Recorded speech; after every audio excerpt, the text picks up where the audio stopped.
जैसा कि हनुमान बेनीवाल ने कहा कि पहले तो डोटासरा जी ने जाके किरोड़ीलाल मीणा के पैर छू लिए थे कि भाई साहब बचा लो, लेकिन इस बार राजनीति थोड़ी अलग दिखाई दे रही है। इस बार का सबसे बड़ा प्रश्न यही उठ रहा है कि क्या अब ओएमआर शीट का जो घोटाला चल रहा है और जो पूर्ववर्ती सरकार का मामला सामने आया है, इस चीज के लिए क्या डोटासरा जी को जेल जाना पड़ेगा? सबसे बड़ा सवाल यही चल रहा है। और इस दरमियान काफी सारी चीजें हैं जो उठकर सामने आ रही है, जैसे कि हम वो मुद्दा ले ले जब शिक्षा मंत्री थे डोटासरा जी और अपने ही परिवार के कुछ सदस्यों को आरएस बना दिया था। तो आज इसी तमाम चीजों को मद्देनजर रखते हुए चर्चा करेंगे। नमस्कार, मैं हूं अंकिता और आप देख रहे हैं द फैक्ट इंडिया। मेरे साथ इस वक्त वरिष्ठ पत्रकार वरुण बंसाली यहाँ पर है। सर देखिए, हाल ही में हनुमान बेनीवाल का एक वीडियो बड़ा वायरल हो रहा है। वीडियो दरअसल वो 2024 का है, जब वो कह रहे हैं कि डोटासरा जी ने जाके पैर पड़ लिए थे किरोड़ीलाल मीणा के कि भाई सब बचा लो। तो डोटासरा जी बच गए शायद उस वक्त, लेकिन अब नहीं बचेंगे क्योंकि अब तो खुद किरोड़ीलाल मीणा भी विपक्षी रूप में है और वो भी इसका विरोध कर रहे हैं। देखिए, समझना पड़ेगा इस बात को कि जब ओएमआर शीट के घोटाले की बात होती है, 2018 के घोटाले के लिए कुछ आरोपी भी पकड़े जाते हैं। तो एक तरफ हनुमान बेनीवाल बोलते हैं कि 2025 में भी हुआ था और कई सारे लोग आए थे, कई सारे पीड़ित आए थे। दूसरी तरफ किरोड़ीलाल मीणा बोल रहे हैं कि न सिर्फ 2025 में हुआ था और न सिर्फ चतुर्थ श्रेणी में हुआ था, बल्कि आरएएस भर्ती परीक्षा में भी ओएमआर शीट घोटाला हुआ था। और उस घोटाले में वो नाम नहीं ले रहे, लेकिन निशाना डोटासरा पे ही साध रहे हैं।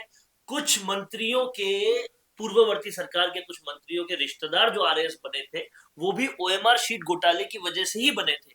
इतनी बड़ी बात वो यहाँ पर कह रहे हैं और खुले मंच से ये चीज भरे मीडिया में सरेआम बोल रहे हैं। तो समझने वाली एक चीज और है और एक सवाल उन पर भी उठता है जी।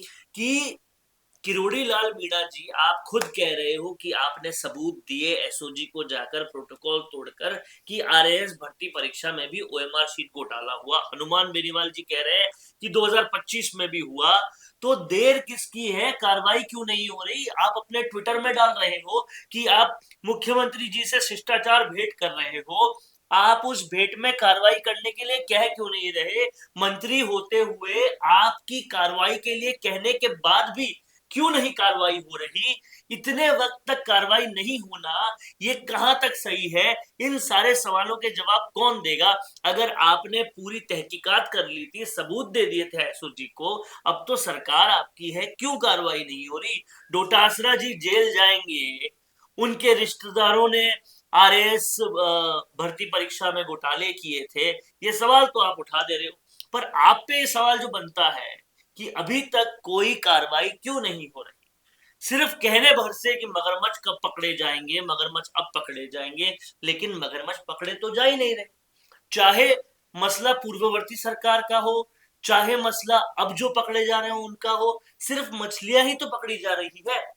तो वो अभ्यर्थी, वो एग्जाम देने वाले छात्र जो हमेशा आपसे आशा रखते थे, किरोड़ीलाल मीणा से आशा रखते थे, आपसे कहीं ना कहीं वो आस रखते थे कि कोई कार्रवाई होगी।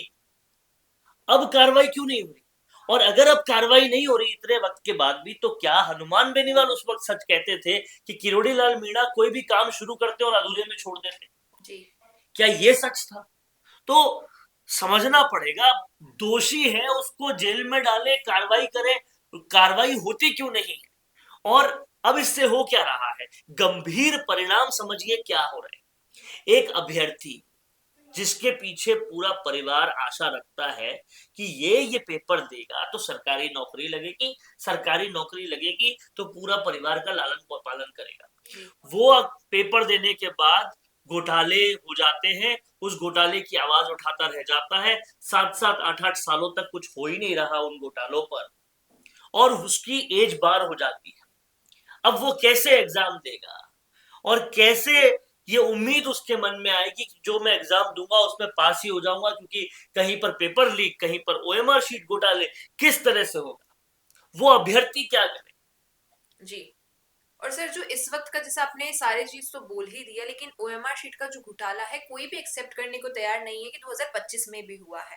हालांकि कई नेताओं ने सबूत दिखाने की कोशिश की है, कईयों ने ये भी दावा किया है कि हमने इस चीज को पहले उजागर किया था, लेकिन अब के मुद्दे को दबाया जा रहा है, केवल 2018 के मुद्दों को उजागर किया जा रहा है। और कई नेताओं का ये भी सवाल है कि क्या 2018 से 2025 के बीच ये चीज पहली बार हुई है या न जाने कितनी बार हुई है, किन किन एग्जाम्स में हुई है, ये सारी चीज आखिर कब सामने मैं 2 बातें रिपीट करूंगा जो मैंने पहले भी एक वीडियो में कही है, उन बातों पे क्योंकि गौर करना बहुत जरूरी है।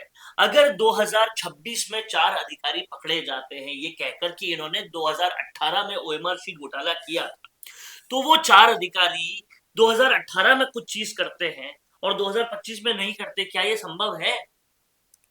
दूसरी बात, किसी के घर में चोरी हो जाती है, किसी के घर में डकैती हो जाती है, किसी का अटेम्प्ट टू मर्डर होता है, किसी का रेप होता है, ये प्रथम दृष्टया पता कैसे चलते हैं?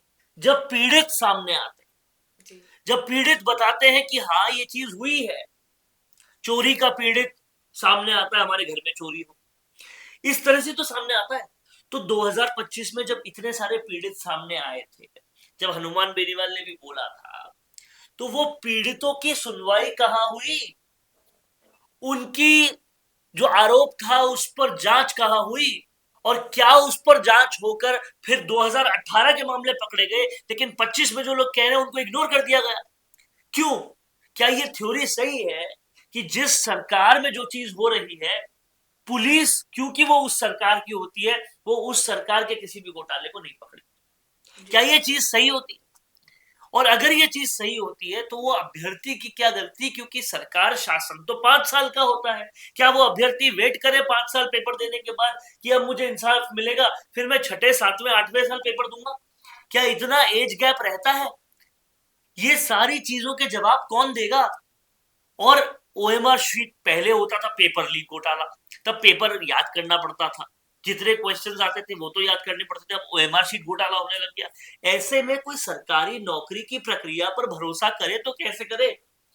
क्या सरकारी नौकरी की प्रक्रिया अब ऐसी हो जाएगी कि पहले तैयारी करो, फिर पेपर दो, फिर पेपर लीक हो जाए तो धरने पे बैठो, फिर कोर्ट में जाओ और ऐसे 10-15 साल लगा दो? क्या एक डॉक्टर बनने में जितना टाइम लगता है एमबीबीएस और एमएस मिला के, इंटर्नशिप्स मिला के, उससे भी ज्यादा टाइम लग जाएगा चतुर्थ श्रेणी भर्ती परीक्षा में?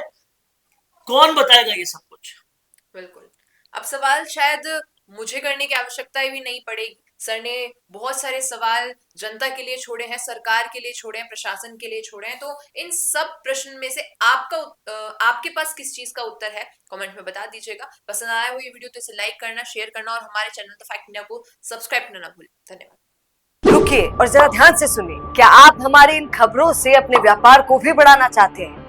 तो आप भी खबरों के दौरान इस तरह के एलिमेंट्स पर अपना विज्ञापन दे सकते हैं, या फिर ऐसे खबर के 1 मिनट बाद अपना पूरा विज्ञापन डलवाएं, जो कि 8 लाख से ज्यादा सब्सक्राइबर्स और फॉलोअर्स वाले द फैक्ट इंडिया चैनल्स और पेजेस से राजस्थान के कोने कोने में पहुंचेगा। और इससे आपका व्यापार, ब्रांड सब कुछ बढ़ेगा।